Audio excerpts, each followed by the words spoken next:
Good morning, everybody. So this morning I came out to kind of check over all my beds, see how everybody was doing, and especially to come check in on my eastern swallowtail little babies that are on my dill. And I just wanted to say a couple things about it. When I first really started getting into garden a couple of years ago, well, I'd say about 5 years ago, I planted a couple of dill plants because I wanted to use them for pickles and things of that nature. And they got ravaged. I came out one day and my 2 little plants were completely covered by these itty bitty, I don't know if you can see the little tiny ones there. There's one that's focused. Yeah, they were covered in these. And because I had only planted 2 plants, they quickly just devoured them and ate right through them. So the next year, I always want to sort of facilitate life.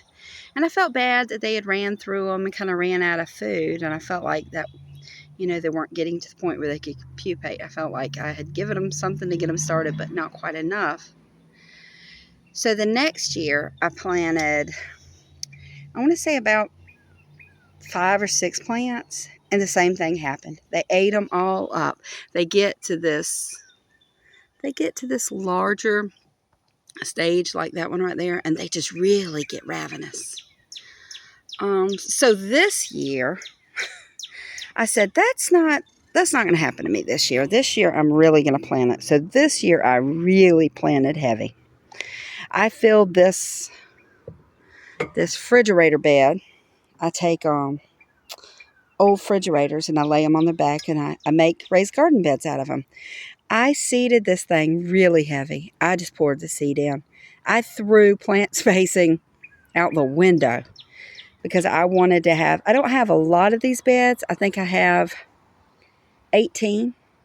So I did, with all the other things I want to grow, I couldn't devote all my beds to dill. So I said, well, I'll just seed one really heavily.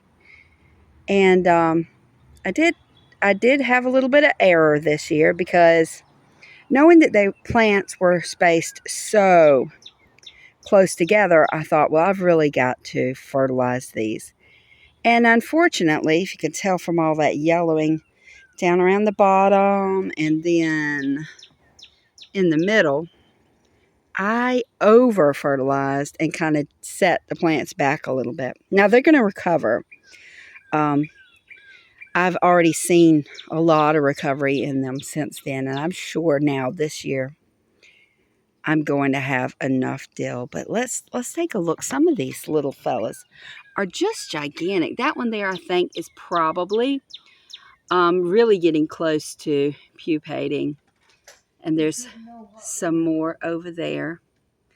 And they are just happy as they can be on the dill, living their best little eastern black swallowtail life. So if you give the host plants and you give them the environment that they need, you could just facilitate life all around you. And now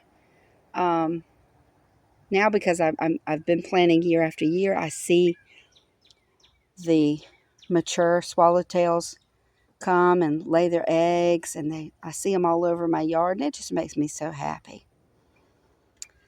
So that's my dill.